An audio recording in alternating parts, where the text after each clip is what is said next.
এমন নয় যে সাকিব আল হাসান তার কেরিয়ার আরো 1 2 3 4 বছর বড় করতেন, তবে এভাবে আকস্মিকভাবে উনি অবসরের ঘোষণা দিবেন এটা বোধহয় কারোরই কল্পনায় ছিল না বা ধারণাও করেন না যে সাকিব আল হাসান অবসরের ঘোষণাটা দিয়েই ফেলবেন।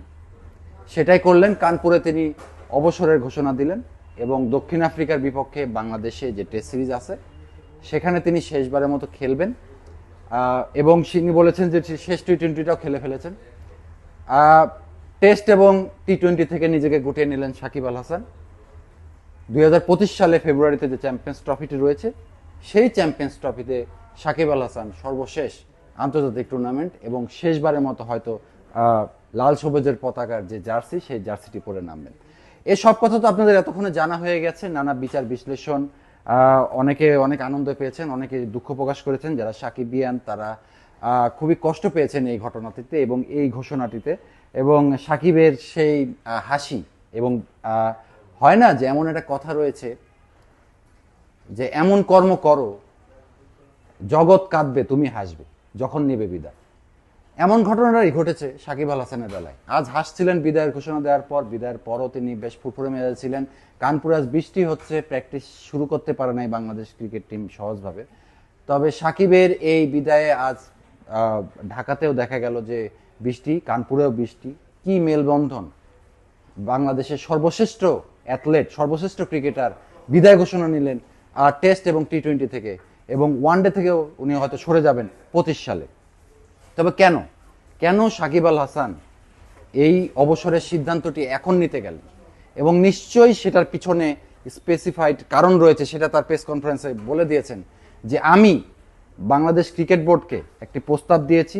বাংলাদেশ ক্রিকেট বোর্ড যদি আমাকে বলে যে আমি ঢাকার মাঠে অবসর নেব এবং ঢাকার মাঠে অবসর নেওয়ার পর আমি সেফলি এক্সিট করতে পারবো ঢাকা থেকে, সেক্ষেত্রে আমি বাংলাদেশ ক্রিকেট বোর্ডের কাছে প্রস্তাব দিয়েছি যে ঢাকায় দক্ষিণ আফ্রিকার বিপক্ষে আমি টেস্ট ম্যাচটি খেলতে পারি, বিদায়টি নিতে পারি, যদি আমি ঢাকা থেকে নিরাপদে ফিরে যেতে পারি। তার মানে সাকিব আল হাসান নিরাপদ বোধ করছেন না বাংলাদেশে। এবং তিনি যে মাগুরার সাংসদ ছিলেন এবং গত 15-16 বছর ধরে একটি সরকারি দলের যে অনিয়ম, অত্যাচার এবং যে ধরনের দুঃশাসন জারি হয়েছিল বাংলাদেশে, সেটির একটি অংশ ছিলেন সাকিব আল হাসান। যদিও আমরা জানি যে সাকিব ভোটের পরের দিনই মাগুরা ছেড়ে চলে আসেন ঢাকায় এবং চলে যান আমেরিকায়, এবং তিনি আওয়ামী লীগের সাথে কোনোভাবে জড়িত ছিলেন না, এটা সবাই আপনারা জানেন নিরপেক্ষ দৃষ্টিতে যদি বলি। কিন্তু সাকিব একটি এমন শোষক গোষ্ঠীর সাথে ছিলেন যে শোষক গোষ্ঠীর উপরে সাধারণ মানুষজন ক্ষিপ্ত হয়ে উঠেছিল। সেই সাকিব নিরাপদ বোধ করছেন না ঢাকায় বা বাংলাদেশে। সে বাংলাদেশ ক্রিকেট বোর্ডের কাছে প্রস্তাব দিয়েছে যে যদি এমন হয় তাহলে তিনি ঢাকায় টেস্ট খেলতে আসবেন এবং এই টেস্ট ম্যাচটি তার কেরিয়ারের শেষ হতে পারে। এছাড়া সাকিব যে চ্যাম্পিয়ন্স ট্রফি খেলবেন সেই চ্যাম্পিয়ন্স ট্রফিতে তিনি বিবেচিত হবেন কিনা বা তাকে নেওয়া হবে কিনা সেটা নিয়েও আসলে সংশয় রয়েছে। চ্যাম্পিয়ন্স ট্রফিতে যদি সাকিব আল হাসান বিবেচিত না হন সেক্ষেত্রে হয়তো সাকিবের কেরিয়ার ইজ ওভার। এবং সবচেয়ে বড় তার যে শুভাকাঙ্ক্ষী চন্দ্রিকা হাথুরুসিংহে, তার মেয়াদ রয়েছে ফেব্রুয়ারি পর্যন্ত, এবং ফেব্রুয়ারির পরে হয়তো চন্দ্রিকা হাথুরুসিংহ বাংলাদেশের সাথে থাকবেন না।